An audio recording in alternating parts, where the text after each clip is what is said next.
जब जब दूसरों के हाथ में राज आया तो हिंदू को सताया, हिंदू के हाथ में राज आया तो दूसरी जाति को तो नहीं सताया। अभी भी हिंदू ही हिंदू को सताने लग गए दूसरों के इशारे से। कैसे शर्म की बात है। 6 करोड़ से ज्यादा भक्त है ऐसे एक संत जिनकी आयु 75 वर्ष है और उनके ऊपर एक ऐसा आरोप लगाकर उनको 1 साल तक जेल में रखा है, जिसकी मैक्सिमम सजा भी अगर होती है तो 3 साल है। ये कहाँ का न्याय है? और ये अन्याय नहीं तो क्या है? अगले कॉलर। जय हिंद, बोलिए। चौहान जी नमस्कार, मैं राजू भाई दिल्ली से बोल रहा हूँ। हाँ हाँ जी सर, बापूजी को सोनिया और राहुल ने जो षड्यंत्र करके जेल भेजा, जिसके कारण उसकी पूरी सरकार ही खत्म हो गई और उसके सुपने साफ हो गए। अब और कौन सी सरकार अपना सुपने साफ करवाना चाहती है? जो करवाना चाहती है वो करवाए, अब नहीं तो बापू को जल्दी से जल्दी मुक्त करे, बाहर लाए जेल से बाहर। धन्यवाद। अगले कॉलर के पास चलते हैं। जय हिंद, बोलिए। हाँ जी, हेलो। हाँ, क्या कहना है आपको? हेलो, मैं जल्पा मित्रा बोल रही हूँ बॉस्टन अमेरिका से। हाँ, और हम लोग को दिक्कत ये आ रही है कि जब फरवरी में पुलिस को सारे डॉक्यूमेंट मिले कि लड़की बालिग है और फिर भी अभी अगस्त हो गया है, अभी तक उन्होंने डॉक्यूमेंट दिए नहीं। कोर्ट भी सख्ती से पुलिस वालों से ले नहीं लिया। ऐसा क्या दबाव है पुलिस पे कि वो दे ही नहीं पा रहे हैं उनको डॉक्यूमेंट कि बापूजी बाहर ना आए? पॉस्को अभी तक हट क्यों नहीं रहा है? क्या बापूजी के लिए पॉस्को बनाया गया है? ये बताइए, क्यों नहीं हमारा इंसाफ हो रहा है? भारत में रहने में इतनी प्रॉब्लम हो रही है भारत के संतों को। धन्यवाद।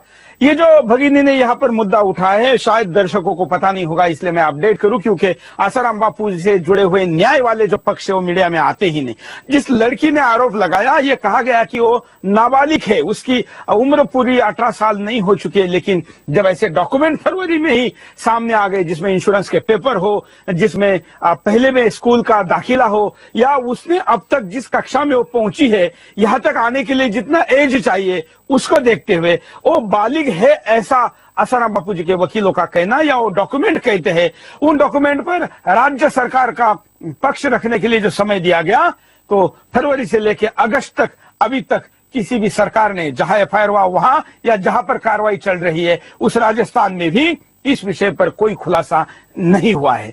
क्यों? अगर यह साबित होता है कि उसकी उम्र क्या है, तो उनके ऊपर लगा हुआ जो कानून है जिसमें बेल का प्रावधान नहीं है ऐसा कहा जाता है, वो कानून ही अब हट सकता है और उससे बहुत बड़ी राहत उनको मिल सकती है।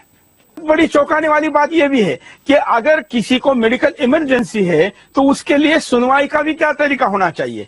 न्याय व्यवस्था की अभी धज्जियां उड़ रही है इस पूरे प्रकरण में, क्योंकि अगर मेडिकल की जांच करवाने के लिए समय कितना दिया जाए, जब मेडिकल ग्राउंड के ऊपर अपील की गई है कोर्ट में, तो कोर्ट ने कितना टाइम लेना चाहिए? एक तो डेट पे डेट पड़ रही है, उसके बाद आपको पैनल का ही रिपोर्ट चाहिए था, तो जब ये एप्लीकेशन किया गया तब कोर्ट ने क्यों नहीं कहा? और फिर उसके बाद कोर्ट ने 1 महीने की तिथि उसको आगे बढ़ा दी। इसका मतलब अगर किसी को मेडिकल हेल्प की जरूरत है और आपकी कोर्ट की प्रोसीजर ढीले चल रही है, तो वो व्यक्ति तो उसमें मर जाएगा।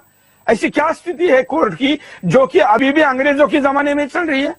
कोर्ट के ऊपर टिप्पणी करने का संकेत मीडिया में नहीं है, लेकिन जब बात करोड़ों लोगों के श्रद्धा की आती है या न्याय को देरी मतलब अन्याय होता है, तब यह टिप्पणी करना जरूरी हो जाए। न्याय व्यवस्था से विश्वास उठ जाएगा अगर ऐसी चीजें होती रही। वैसे तो यह देखा गया है कि इस कानून का मिसयूज हुआ है। नारी शक्ति की प्राथमिकता हिंदुस्तान के लिए हमेशा पहला मुद्दा रहा है, लेकिन जो कानून बनाया गया उस कानून से होने वाले ज्यादातर केसेस फर्जी निकल रहे हैं, और खास करके 75 साल जिनकी उम्र हो गई है उनके ऊपर ऐसा आरोप, जिस आरोप की 1 साल में एक पुष्टि भी नहीं हो पाई, तो आप फिर भी उनको जेल में क्यों आए? छोटा नहीं है, 365 दिन है और एक दिन के 24 घंटे है, जिन्होंने अपने जीवन का एक एक क्षण देश को, समाज को, धर्म को दिया, उनके 365 दिन ना केवल अपने खराब किए हैं, बल्कि उनके करोड़ों भक्तों को उनसे दूर रखने का भी महापाप किया है। अगले। हाँ सर, मैं मोहाली से नरेश चौहान बोल रहा हूँ। बोलिए चौहान जी।